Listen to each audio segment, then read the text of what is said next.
Millionaire saw his black ex-girlfriend waiting for bus with 3 boys who looked just like him. Then he was shocked to know the truth. Long before the storm of truth crashed into his life, David Chun had already lived through collapse and rebirth. At 32, the world saw him as the embodiment of success, a self-made millionaire who had transformed a fragile idea into a $200 million company.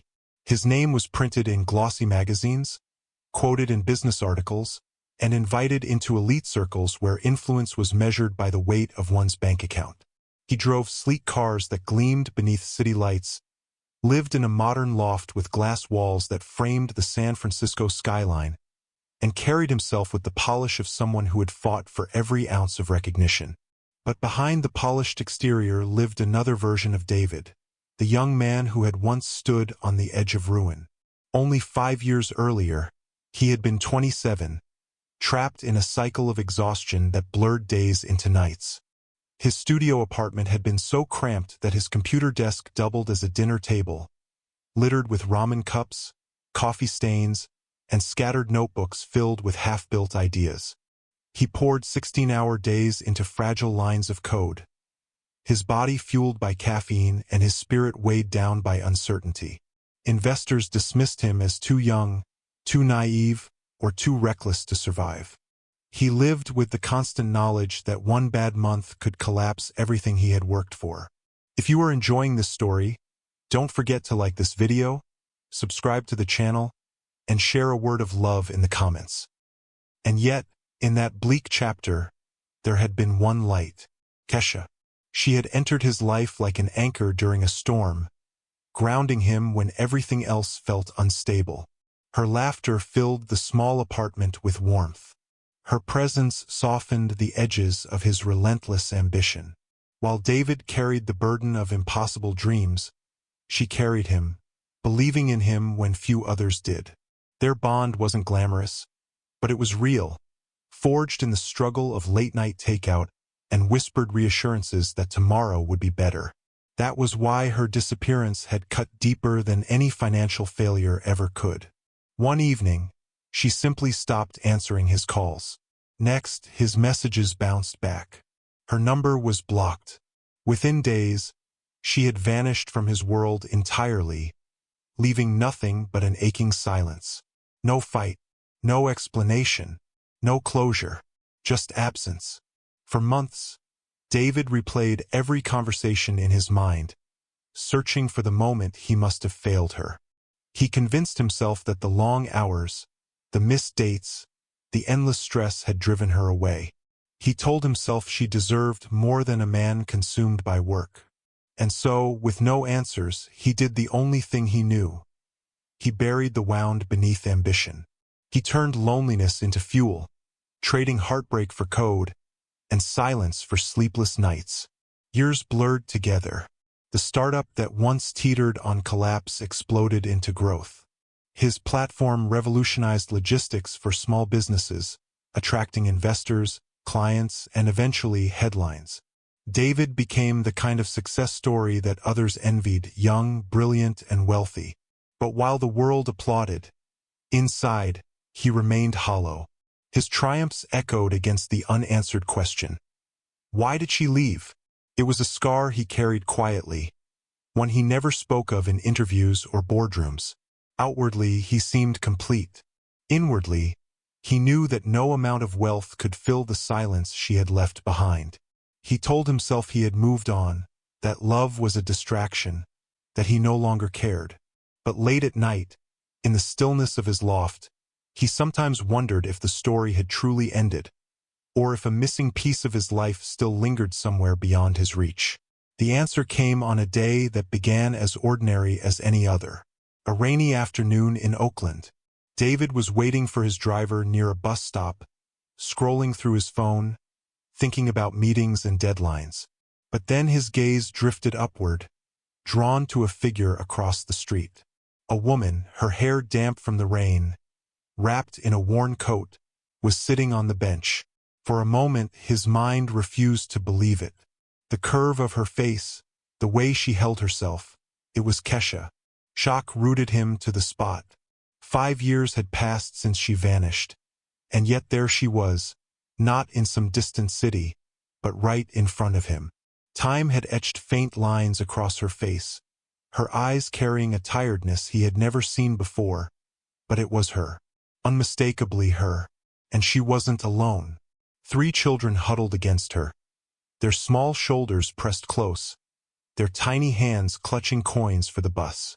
Their coats were too thin for the weather, their shoes damp against the pavement. But it wasn't their struggle that froze David's breath. It was their faces. Each boy carried features that mirrored his own reflection. The same almond-shaped eyes, the same nervous habit of biting a lip, the same crooked half-smile that had followed David since childhood. He didn't need DNA tests or explanations. The resemblance was undeniable. They were his. The world around him blurred. Wealth, cars, headlines, none of it mattered in that instant.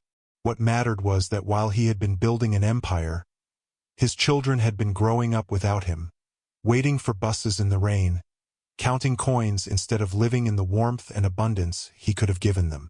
The discovery didn't just reopen an old wound, it shattered him. Why had she hidden them? Why had he been denied their first steps, their first words, their entire childhood? And more hauntingly, what kind of forces had kept the truth buried for so long? This was no coincidence, no accident. Something darker lurked behind Kesha's silence, something that went beyond a broken relationship. The answers would unravel not just the mystery of lost years, but a web of manipulation, privilege, and racial injustice that had rewritten the lives of an entire family. And David's story was only just beginning. The image of Kesha and the 3 boys haunted David long after the bus pulled away, leaving him stranded in the rain with questions that shredded his composure. He returned to his loft that night, but the glass walls that once symbolized achievement now reflected a hollow man staring at his own absence. His empire suddenly felt like a cage, each accolade mocking the years stolen from him. Sleep abandoned him. His thoughts spiraled. Why had Kesha hidden his children? Who had convinced her to vanish so completely? The look in her eyes when she saw him, the flash of fear, the protective grip on the boys, spoke volumes. This was not a story of a woman who had simply moved on. This was a story of control, coercion, and something darker. David was no stranger to solving complex problems under pressure. He had built a company from nothing by piecing together scattered clues, by seeing patterns others ignored. Now, he turned those instincts toward the most personal investigation of his life. He hired private investigators, combed through records, and followed paper trails that most people would overlook.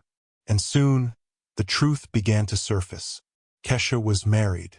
Not just to anyone, but to Brandon Mitchell, the privileged son of a senior partner at one of San Francisco's most powerful law firms. Brandon had grown up insulated by wealth, his family's influence stretching deep into politics, philanthropy, and the justice system. On the surface, he was everything society applauded. Articulate, polished, with a spotless reputation. In public, he projected the image of a man dedicated to family and community. Behind closed doors, however, David's investigators uncovered a very different story. Brandon had entered Kesha's life when she was most vulnerable. 5 months pregnant, frightened, and without support. He had painted David as unstable, obsessed with ambition, incapable of being a real father. He promised Kesha stability, protection, and legitimacy. But his motives were steeped in calculation. Brandon understood exactly who David was, even before David had achieved success. He saw opportunity, a chance to insert himself as the savior of a struggling woman with children, a narrative that could be paraded before colleagues and donors as proof of his nobility. The more David dug, the darker it became. Brandon had taken complete financial control, tying every account, every credit card, every document to his own name. He built a fortress of dependency around Kesha, leaving her with no path of escape. He even attempted to legally adopt the children, maneuvering to erase David from their lives permanently. In public, he boasted about his sacrifice, earning applause and awards for his supposed altruism in raising children that were not biologically his. But in truth, he was exploiting them to fuel his own rise in the legal and philanthropic world. Then came the most chilling revelation. Buried in insurance records, David discovered that Brandon had taken out $500,000 in life insurance policies on the children, naming himself as the sole beneficiary. The implications were horrifying. The man who had stolen his identity as a father was not simply manipulative. He was potentially dangerous. David's chest tightened with rage, but he knew fury alone could not dismantle Brandon's fortress. Brandon had the law, the courts, and the social elite on his side. One misstep, and David risked losing not only his children but also his credibility. He needed to be methodical. He needed allies. That was when he reached out to Rebecca Santos, a family lawyer known for her work on cases involving coercive control and parental alienation. Rebecca listened as David laid out the evidence, her expression hardening with each document, each recorded boast from Brandon's colleagues, each thread of manipulation woven into Kesha's life. Together, they began assembling a case, not only to prove David's paternity, but to expose the systemic abuse hidden beneath Brandon's spotless reputation. It wasn't easy. Every attempt to contact Kesha directly was met with silence. Whether from fear or manipulation, she stayed tethered to Brandon's narrative. Each time David caught sight of her, she seemed smaller, her eyes shadowed, her voice carefully measured. The children clung to her, unaware of the truth that hung just beyond their reach. The distance between them was more painful than any business failure David had ever endured. Still, the evidence mounted. DNA tests confirmed what his heart had known instantly at the bus stop. The children were his. Financial records painted a picture of suffocating control.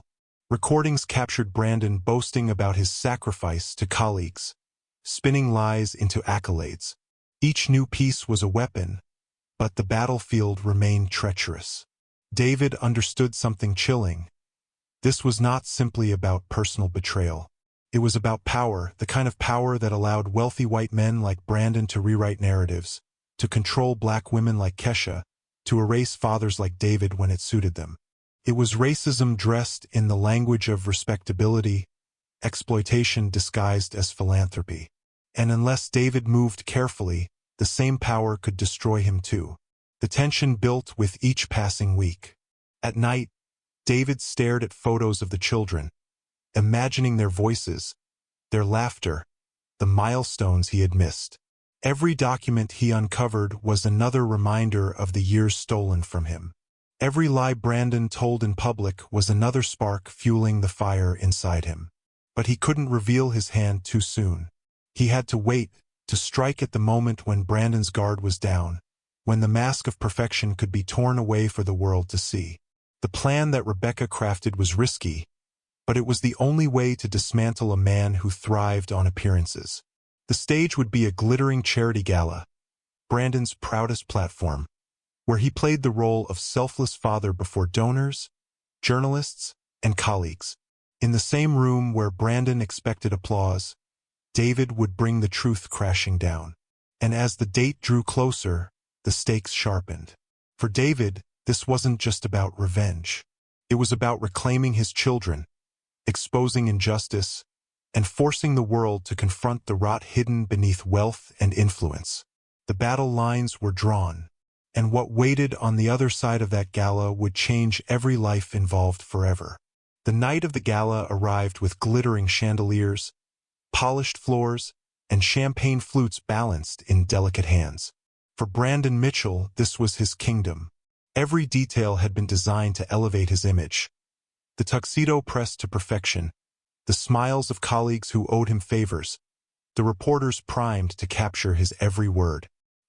He strode through the ballroom like a man untouchable, basking in the glow of admiration he had manufactured. David entered unnoticed, his heart pounding beneath a tailored suit. The room's opulence clashed against the storm raging inside him. He had walked into boardrooms worth billions, pitched ideas to stone-faced investors, and carried the weight of a company on his back. But nothing had prepared him for this moment. Tonight wasn't about profit or power. Tonight was about truth. As Brandon took the stage, the crowd hushed. Cameras clicked. He spoke of sacrifice, of what it meant to be a man who gave everything for his family. He painted himself as a savior who had stepped into another man's absence, raising 3 children as his own, carrying burdens with nobility. Each carefully chosen word was another dagger twisting in David's chest. But David wasn't alone. Rebecca Santos stood at the edge of the room, nodding toward the journalists they had discreetly briefed, the documents tucked inside envelopes, ready to detonate Brandon's facade. The plan had been simple. Let Brandon bask in his performance. Let him pile lie upon lie until the weight of his own words crushed him under the truth. Then it happened. A journalist, voice sharp against the polished atmosphere, cut through Brandon's speech. "Mr. Mitchell, can you comment on these DNA results that suggest the children you claim as your own are biologically linked to David Chen?" The words froze the room. Glasses paused midair. A ripple of whispers cascaded across the audience. Brandon faltered, the confident mask slipping for the first time. He forced a laugh, dismissing the question, but another voice rose. "What about these insurance policies, $500,000, naming you as the sole beneficiary of those same children? How do you explain that?" The questions multiplied. Documents spread across tables. Photographs captured Brandon's signatures, and recordings echoed his boasts of sacrifice. Reporters surged forward, cameras flashing like bursts of lightning. The air thickened with tension as Brandon's empire of lies collapsed under the weight of evidence. David stood still, every muscle taut. For years he had been erased, his children hidden, his name smeared as unworthy. Now, before the very society that had elevated Brandon, the truth was undeniable. Brandon's voice rose in desperation, demanding control, but the more he spoke, the deeper he sank. His colleagues backed away, faces turning cold. Donors whispered, scandal dripping through their circles. The Bar Association representatives in the crowd exchanged looks of concern. His spotless reputation was shattered in real time, his power evaporating with each unanswered question. And then came the moment David would never forget. From the back of the room, Kesha appeared, drawn into the chaos by the unraveling spectacle. Her eyes darted between Brandon's flailing figure and David's steady presence. For the first time in years, the grip of fear seemed to loosen around her. She saw the fortress cracking, the walls Brandon had built crumbling. And in that instant, her shoulders sagged with something like relief. The children weren't there, shielded from the storm, but David could feel them in every beat of his heart. He had fought boardrooms and competitors, but this was different. This was the fight for blood, for love, for identity. Brandon's fall was merciless. Within minutes, he went from celebrated hero to disgraced fraud. Journalists swarmed, donors recoiled, and whispers of investigation grew into shouts of accountability. He tried to retreat, but the cameras followed, capturing his unraveling for the world to see. David didn't need to gloat. He didn't need revenge written in words. The truth itself was victory, the undeniable exposure of a system that had allowed Brandon to manipulate, exploit, and control with impunity. The same system that had silenced Kesha, that had robbed David of his fatherhood, now turned its gaze on the man it had once protected. But the night wasn't just about destruction. It was about what came after. As Brandon slipped from the stage, abandoned by allies who once praised him, David stepped forward, not to claim glory, but to claim what had always been his. He met Kesha's eyes across the room, and for the first time, she didn't look away. Years of silence broke in that glance.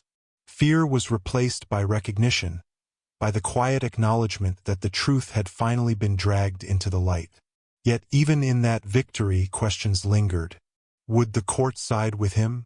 Would the damage Brandon inflicted leave scars too deep to heal? Could his children, who had lived 5 years without knowing him, ever embrace the father they had been denied? The ballroom buzzed with scandal, but David's focus narrowed to a single truth. This was not the end. It was only the turning point. He had exposed the lie, but the battle to reclaim his family, to heal the wounds carved by power and racism, still lay ahead. As cameras flashed and Brandon's downfall rippled across headlines, David walked out of the gala into the cool night air, heart racing with both triumph and fear. For the first time in years, the future felt uncertain, but it also felt possible. Because sometimes the greatest battles are not about destroying your enemy. They're about proving that love, truth, and justice can still rise even in a world built to silence them. And as David breathed deeply under the city lights, one thought burned inside him, sharper than ever. The fight wasn't over. It was just beginning. The days following the gala unfolded like a storm no one could contain. Headlines spread across newspapers, television screens, and social media feeds. Millionaire attorney exposed in shocking family secret. One read, DNA truth shatters Brandon Mitchell's career. Another declared, his empire, once untouchable, crumbled under the weight of scandal. Clients pulled contracts, colleagues distanced themselves, and committees quietly began discussing disbarment. Brandon was no longer a celebrated figure. He was a cautionary tale. But for David, the fallout wasn't measured in headlines. It was measured in the quiet, fragile steps toward a life he had been denied for years. The morning after the gala, he sat in a small cafe, the weight of exhaustion pressing heavily on his shoulders. He didn't feel victorious. He felt raw, almost hollow, as though he had poured every ounce of himself into a battle that left him uncertain of what came next. Kesha arrived not long after. No cameras, no audience. Just the two of them, finally stripped of the shadows Brandon had forced between them. She spoke haltingly at first, her voice trembling as she explained the fear that had chained her, the threats that had kept her silent. She had wanted to protect the children, to shield them from a war she didn't know how to fight. And though her choices had left David in anguish, they were born from a survival instinct that many black women know too well, caught between systems that punish them and men who manipulate those very systems. David listened. He didn't interrupt. He didn't try to rewrite the past. For once, he allowed the silence to hold space for her truth. Weeks turned into months, and slowly, cautiously, the children entered his life. At first, their meetings were brief. An hour at the park, a shared meal, a walk home from school. They looked at him with wide eyes, curious yet hesitant, recognizing pieces of themselves in his face but struggling to understand who he really was. Trust didn't come overnight, but David didn't demand it. He showed up, again and again, with the patience of a man who had already waited 5 years for this chance. One afternoon, his youngest son slipped his hand into David's without a word as they crossed a busy street. The simple gesture nearly broke him. For all the contracts he had signed, for all the boardrooms he had conquered, nothing compared to that small, fragile act of recognition. Brandon's downfall made waves, but David's journey was quieter, and yet it carried a weight that went beyond his own life. His story reflected a reality far too many families face. A system that favors wealth and whiteness, that silences black voices, that erases fathers, mothers, and children in the name of control. Brandon wasn't an isolated villain. He was a symptom of something larger, the way society still allows power to cloak injustice. Racism isn't always burning crosses or shouted slurs. Sometimes it's in the courtroom, where credibility is measured by skin color. Sometimes it's in the workplace, where silence is demanded in exchange for survival. Sometimes it's in the everyday stories that are erased because someone with influence decides who is worthy of being heard. David's fight was deeply personal, but it echoes a universal truth. Injustice thrives when silence holds us captive. And healing, whether for one man, one family, or an entire community, begins when the truth is spoken aloud, no matter the cost. By the end of that long, grueling year, David wasn't the man who had stood frozen at a bus stop, watching children who looked like him pass him by. He was a father reclaiming his place, a man who had faced the ugliest truths of power and refused to bow to them. The scars remained, but so did the hope that his children would grow up knowing their story had been fought for, that their identities had been defended against erasure. And for every person who watched his story unfold, there lingered a larger question. How many more fathers like David are out there, erased by systems that choose convenience over truth? How many more mothers like Kesha live in silence, their voices dismissed, their fear dismissed as weakness? How many children are growing up unaware of the lies woven around their very existence? This wasn't just one man's fight. It was a mirror, a reminder that racism, power, and silence intersect in ways that devastate families, futures, and identities, and that each of us, in our own way, carries a responsibility to disrupt that silence, to stand where truth trembles and give it voice. Because in the end, the story wasn't only about what Brandon lost. It was about what David, Kesha, and their children began to rebuild. A fragile, imperfect, but undeniable truth. And maybe the question that remains for all of us is this: when we see injustice unfolding, will we stay silent? Or will we be the ones who speak, no matter the cost? What do you think about David's journey? Do you believe justice was truly served? Or do you feel the scars left behind will always remain? Stories like this remind us that racism isn't just history. It's reality, shaping families and futures every single day. If the story moved you, helped you reflect, or opened your eyes in any way, make sure to hit the like button and subscribe to the channel. Your support helps us share more powerful stories that need to be heard.